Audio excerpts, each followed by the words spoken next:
Welcome to our vlog again. Ayan.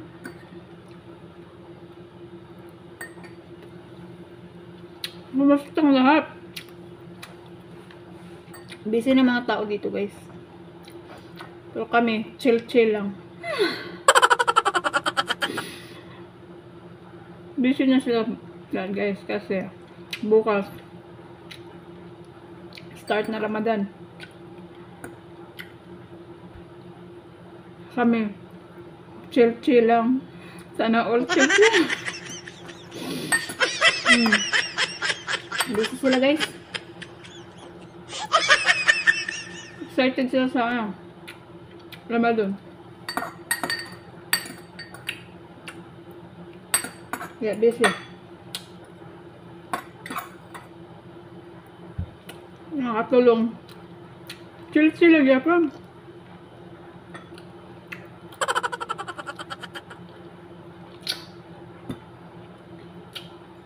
Hindi na mapigilan, guys. Ramadan na bukas.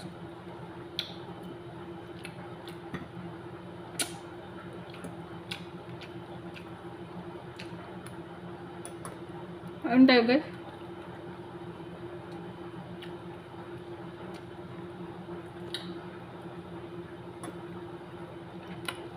Hindi lang magpasting eh. Tayo labot.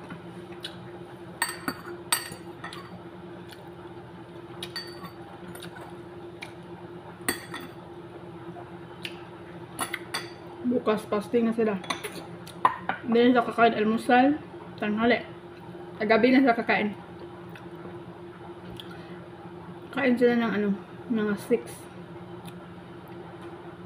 Fasting sila 1 month.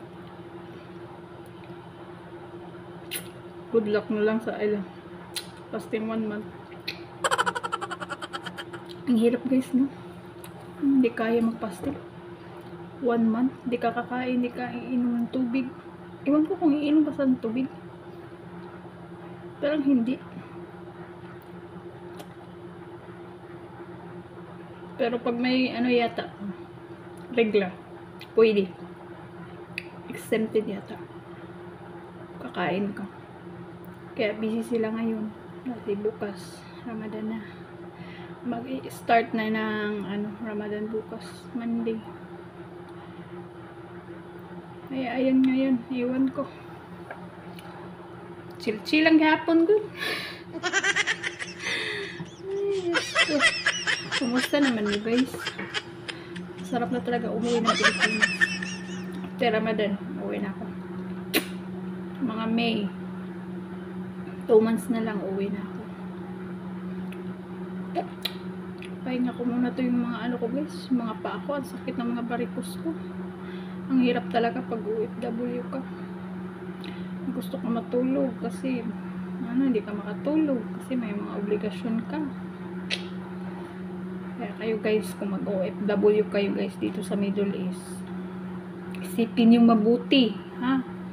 Hindi lang na isipin mo kung interesado ka talaga para sa pamilya mo, ayan, go. Pero pag hindi ka talaga nag 50-50 ka, hindi mo kaya, dyan na lang sa Pilipinas. Meron namang kikitain dyan kahit konti sa Pilipinas, dyan na lang tayo. Kasi ang hirap dito, guys. Sa totoo lang, ang hirap dito. Lalo na magkasakit ka, walang mag-alaga sa'yo. Ikaw lang. Kaya mahirap dito magkasakit. Kaya bawal magkasakit yung mga OFW. Kasi walang mag-aalaga sa'yo.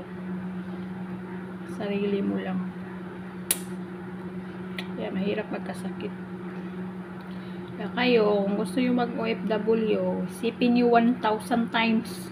Okay? Pero sa start lang yan, sa umpisa lang yan mahirap, guys. Pero pag masanay na kayo, hindi na yan. Okay na yun. Sa umpisa lang. Parang pag-ibig lang, sa umpisa lang yan mahirap. Sa umpisa lang yan masarap. Pero sa darating ang panahon, maghihiwalay din kayo. Naging bitter ulit si nanay, guys. Ang hirap naman. Totoo yun, guys. Kaya ako, uwi na ako, guys. Mag-for good na ako, guys. Yun pa rin eh. Dito tayo. Wala pa rin tayong pera. Sa Pilipinas, walang pera. Buti pa doon sa Pilipinas. Kahit wala tayong pera, nandun pamilya natin, di ba? Dito, ang layo. Wala tayong pera, walang ipon. Yun pa rin. Yung ipon natin ay bagsra, puyat, barikos, kaspa, kalyo. Yun na yung naipon. Hirap sa buhay. Pero laban lang yapon, guys. Anong talaga ang buhay, guys. Laban lang, Japan. No?